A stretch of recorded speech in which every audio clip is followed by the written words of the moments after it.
Assalamualaikum warahmatullahi wabarakatuh. Saya Yudi Pramuko, tukang donat dari Bandung, YouTuber tertua di semesta.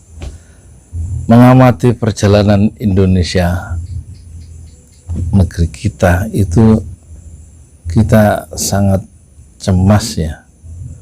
Banyak tokoh-tokoh penting masuk penjara, dan umumnya persoalannya satu, karena uang ya. Uang ini salah satu bentuk tipuan dunia yang berhasil menipu orang-orang pandai. Salah satunya yang teranyar, terbaru adalah divonisnya Gubernur nonaktif Nurdin Abdullah ya. Gubernur nonaktif Sulawesi Selatan dengan penjara 5 tahun, dan setelah menghadapi hukuman 5 tahun dan tidak boleh aktif 3 tahun setelah hukumannya selesai ya, tidak boleh aktif dalam politik ya.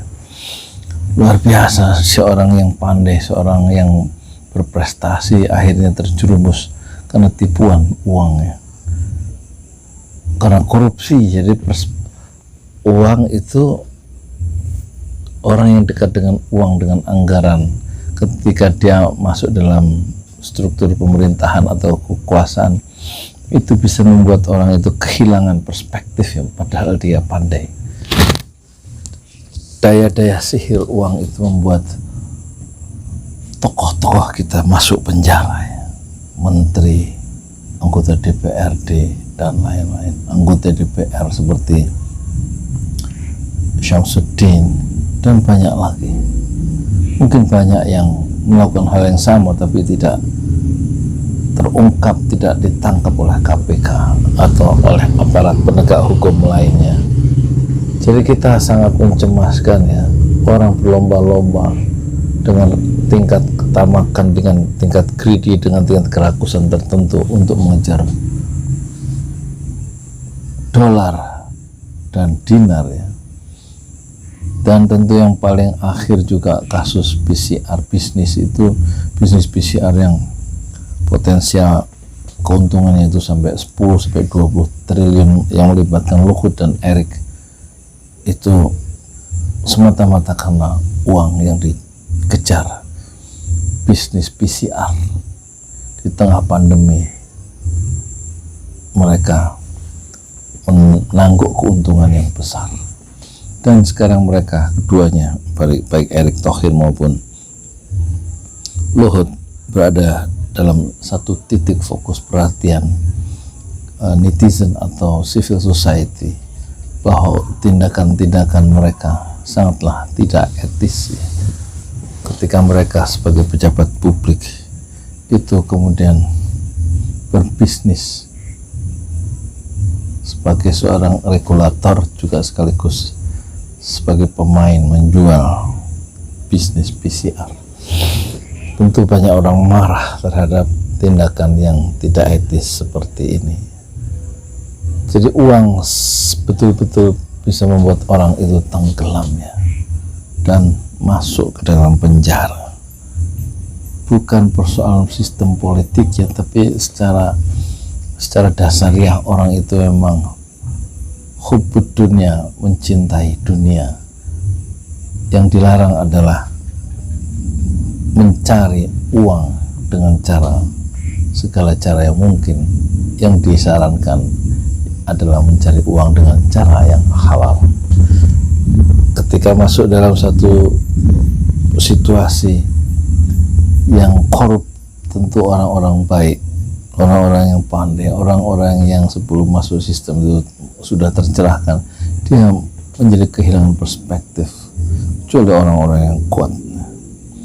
Novel Baswedan itu disiram air keras, itu juga karena perlawanan dari para koruptor yang memang sedang diurus perkaranya oleh tokoh-tokoh KPK di zaman Novel Baswedan, sehingga ketamakan mereka itu menerbitkan satu sikap angkara murka dan kemudian melemparkan cairan air keras ke wajah dari Novel Baswedan yang baru saja pulang dari sholat subuh berjamaah di kompleksnya. Jadi betul-betul uang ini membuat orang itu gelap mata, kehilangan perspektif, dan tertutup nuraninya. Bisa melakukan apa saja, dan jika tidak tertangkap KPK, mereka tentu berharap itu yang mereka harapkan dan bisa mencari, mengeduk kekayaan sebanyak-banyaknya. Kalau ketangkap KPK, mereka masih punya harapan keluar dari penjara, itu masih menyimpan kekayaan yang tidak disita atau masih bisa disembunyikan. Dan inilah satu situasi negeri kita yang mencemaskan itu. Tetapi kasus masuk penjaranya Habib Rizik tentu bukan karena uangnya, karena perjuangan politik, amar ma'ruf nahi mungkar. Perjuangan politik menegakkan amar ma'ruf, menyuruh yang baik dan kemudian mempersoalkan yang tidak baik, ya, mencegah kemungkaran, mendapatkan perlawanan dari pecinta dunia, sehingga dia diburu di kilometer 56, pengawalnya dibunuh semata-mata karena ketamakan kerakusan terhadap dunia, yang ketamakan mereka itu terganggu oleh kedatangan Habib Rizik 10 November 2020 setelah 3,5 tahun atau 3 tahun 7 bulan itu Habib Rizik mendapatkan isolasi politik dari pihak-pihak penguasa yang tidak ingin kekuasaannya dan ketamakannya diganggu oleh seorang Habib Rizik yang tidak terbeli oleh kekuasaan dan tidak terbeli oleh uang. Kepandaian tingkat master atau doktor itu tidak menjamin orang itu tidak tergoda oleh denting duniawi. Kekuatan keimanan dan perspektif syariah Islam yang lengkap, yang jernih, yang dimiliki oleh Habib Rizik membuat dia itu masuk penjara bukan karena uang, tetapi karena melawan orang-orang yang mencintai dunia, uang, dan kekuasaan. Masuknya Habib Rizik ke penjara betul-betul bukan karena persoalan uang, bukan persoalan korupsi sebagaimana yang telah dialami, yang telah menjebloskan Samsudin, Nurdin Abdullah, Surya Dharma Ali, dan yang lain-lain. Tapi masuknya Habib Rizik ke penjara betul-betul karena memperjuangkan nilai keadilan, kejujuran, dan kebenaran.